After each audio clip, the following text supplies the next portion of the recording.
Probably less than a year ago, I made a top 5 talking about Gotham Knights and the Batman Arkham series and just sort of some things I wanted to see, some mistakes that I think needed to be corrected. And while I didn't even look back at that list for this because I find watching myself to be a little cringy sometimes, I did want to talk again today about 5 lessons that I think that Gotham Knights should learn going forward from the original Batman Arkham series. Now, Gotham Knights is not a Batman Arkham game. It, in my opinion, probably was at one point, considering it seems to start with the ending of Night in a lot of ways, but it is right now, as far as we know it, and we've been told, a standalone universe. It's its own thing. It's the start of something new, but it certainly does have the benefit of hindsight on the past. So these are 5 things that I truly believe Gotham Knights should learn from the Batman Arkham franchise. Number 5! The first thing is that sometimes less is more. And I need to, I guess, explain this one because there's a lot of different ways that the Arkham franchise sometimes understood this and other times messed it up. Now, Rocksteady going into Arkham Asylum knew that they couldn't create this massive world in their first entry, and honestly, it never seemed like they really wanted to. What they wanted to do was create a confined, small, focused map within the asylum that felt claustrophobic and trapped, and made you rely on your gadgets, your stealth, and your combat abilities to make it through. You couldn't just zip off into basically outer space with a grappling hook. You couldn't just essentially jump in a car and drive away at Mach 12. You had to stay there and you had to figure out the situation. Rocksteady knew that less was more, that this confined atmosphere really felt like Batman, and it really felt like, in a way, not a nerfed Batman, but a trapped Batman, and how he would respond to the things around him. Now, that doesn't mean that you need to trap any main character in this game and confine them to a small space, but what it does mean is that the past has proven that less is more, that being able to understand what you can work with your limitations and what you can make at peak quality is better than reaching for the sky sometimes. We can see this in games like Batman Arkham Knight, which I still think is a great game, but it probably has one of the weaker maps in the franchise. Now, I know Origins gets a lot of crap for that because of the winter and the lack of things to do out there, but when we look at Arkham Knight as well, I'm thinking Gotham Knights in my head, you can also see that there's a lot more focus on the size of the map versus parts of what's in it. Now, yes, parts of the map, especially like Miyagani Island and stuff like this, they are very focused.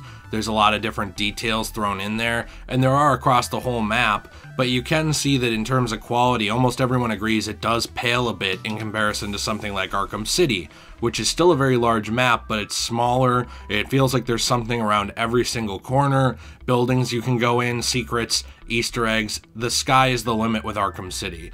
And yes, it is sort of comparing apples to oranges in terms of what they were going for, but that's my point. I truly believe that you should go for what you know you can reach when it comes to Gotham Knights. Number 4! The second thing is that Joker cannot be the answer to every question, and this doesn't just apply to Joker, this applies to any one villain.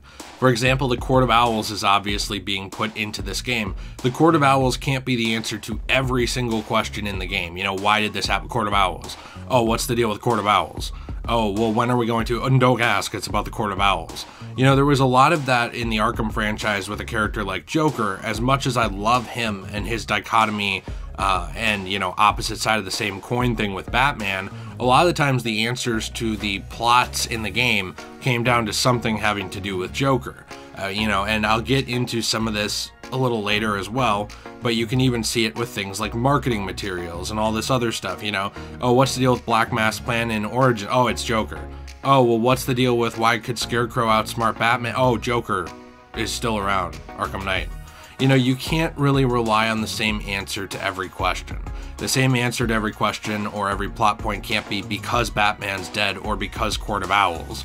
I really do think that you need some subtle writing in here. I think that you need to pull players in and you need to address this flaw with the original, I guess it wasn't even the original Batman video game series because there were a ton before it, but the original massive success of a Batman video game series, and answer it here with the Bat family, because there's even a higher bar, I think, to be reached. I don't think that there's really any excuse for falling short of what the previous series did, since you have the benefit of hindsight on all of it.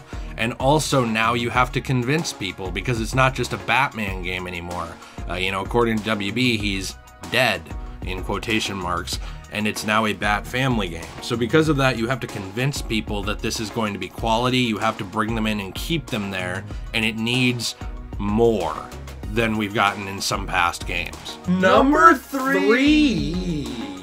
The third thing is nobody likes unsatisfying fake-outs, and yes, I personally enjoyed the Batman Arkham Origins twist, about Joker being behind everything and Black Mask kind of being a, pawn, essentially, like his image was used by Joker and all this other stuff. I thought that was really interesting, and yes, I'm not trying to be a hypocrite here, but I did even like Joker's inclusion in Knight. That's the thing, is like, I love that, dichotomy between those two characters, how Joker and Batman are essentially the antithesis of each other. I love that. I love how that was played off. I love the writing around it and everything, but I don't think it was a good idea in the marketing of these games, how they handled pretty much every single one after City. Origins especially, it was like all about Black Mask and the Assassins, and when you get in the game, it's mostly about Joker. It's not really about the Black Mask and the Assassins. They're all pretty much side characters. When you get to Knight, it was pretty much marketed completely off of Scarecrow and Batman, but when you get to the game, it very quickly becomes Diet Under the Red Hood, guest starring Joker. And I love both those games. I really do, and I think that they're still fantastic, but I do think that that's a mistake. I think that, yes, you can provide fake outs and you can provide twists. I know M. Night Shyamalan has a mixed bag reception with some of his, but some of his are very, very widely regarded in cinema. And then we also have, obviously, other things like Metal Gear Solid in the terms of the realm of video games, where Hideo Kojima has been able to provide a lot of different twists and different things, that are able to actually add to that, that world overall, and are able to add to that story. Maybe there will be something in a game with Solid Snake, or maybe there will be something about Fox Die, or maybe there will be something about Liquid Snake, or something about Big Boss. If you're a fan of that franchise, you'll know what I'm talking about without me spoiling anything. Every game essentially has hidden twists and turns that you're not expecting, that I think overall add to the story. Also, my stomach is grumbling like no tomorrow for some reason. But I do think that you need to be careful with that. Like, for example, this game has already been marketed off of Batman Dead, Court of Owls a thing. How do the Bat family respond to this? You have those sort of three tenets. If you start backtracking on those again, I think it gets very tired. Yes, this isn't the Arkham series, but it is beholden to some expectations, again, from the hindsight of those games existing under the same umbrella parent company. And I think that we really need to see something better than just an unsatisfying fake out or a "ha, gotcha, we lied." I don't think that that's really how to handle it.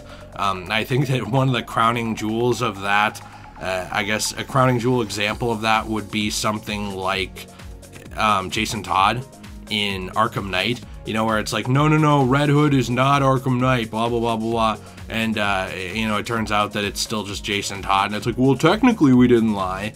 I think that kind of thing comes off as very silly and forced to the audience.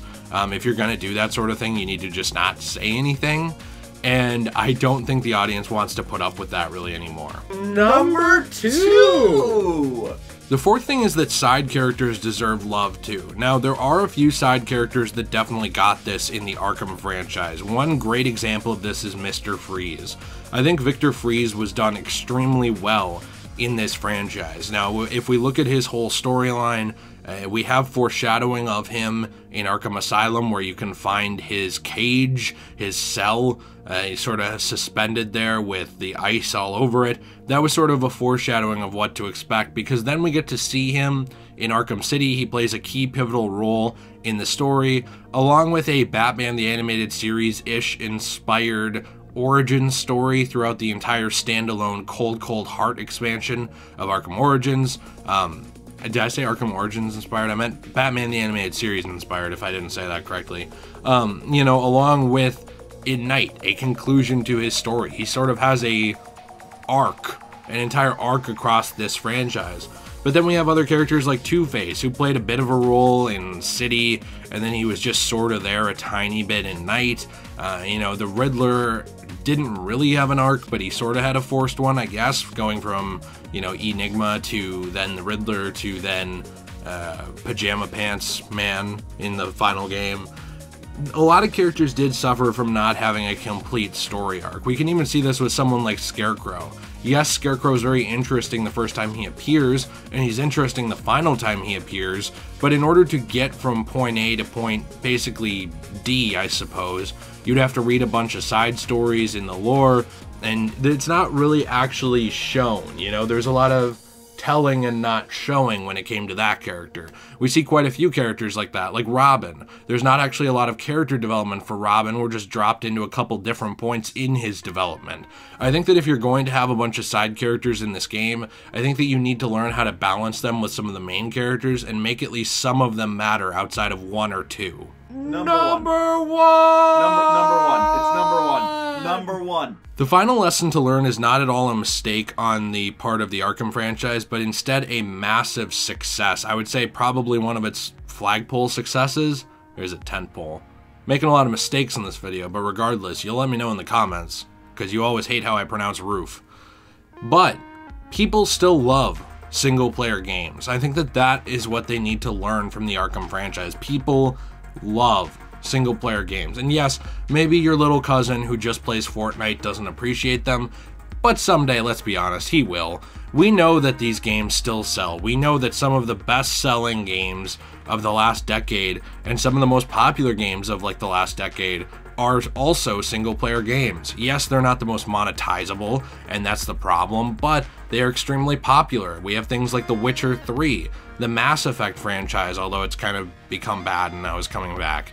You know, we have things like the Dark Souls franchise, Bloodborne, Demon Souls, Miles Morales, and the original Spider-Man from Insomniac, the Batman Arkham franchise itself.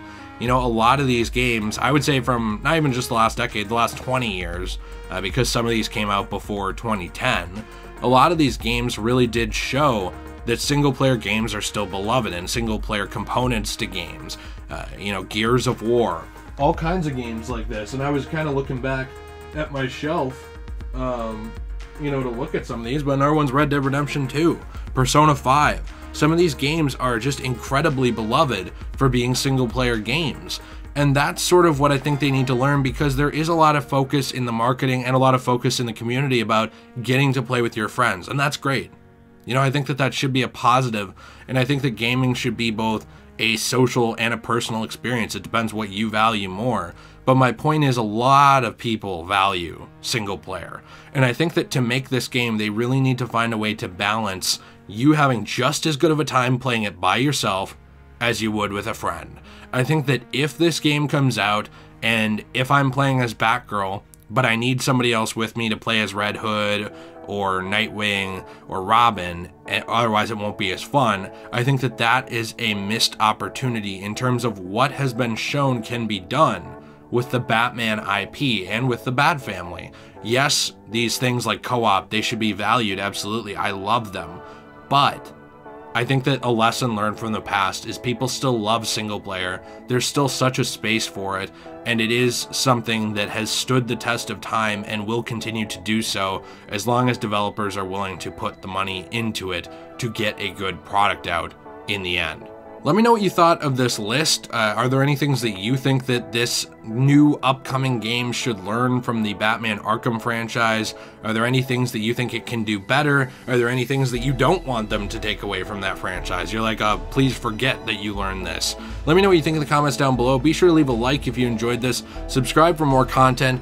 I am very thankful for all of you this year. We have crossed 75,000 subscribers, and I'm going to be talking about that very soon in a video. But I did want to let you know that one of the things I want to do this year, other than just doing new things, you know, things like games you forgot about, of which one of them I'm working on right now, it's a PS3 and Xbox 360 game, you know, and videos like that, movie reviews, all that stuff, is I want to go back and hit some more of the things that we used to do on this channel more often, a little more. One example of that is Arkham. I do want to cover this again, more than I have, because it is really fun, and the break really helped me rejuvenate my interest in it. I would also really like to do more things like 5 things this game did right and wrong, which I haven't done in probably about a year. You know, those were sort of like mini reviews on a game, talking about a game's greatest strengths and its greatest failures, in my opinion. I really do want to do some of those things, because some of those things really brought a lot of you to this channel, and I really appreciate that you stayed. I've been having such a fun time. This channel has changed my life. Through this channel, I found and met, you know, my wonderful wife.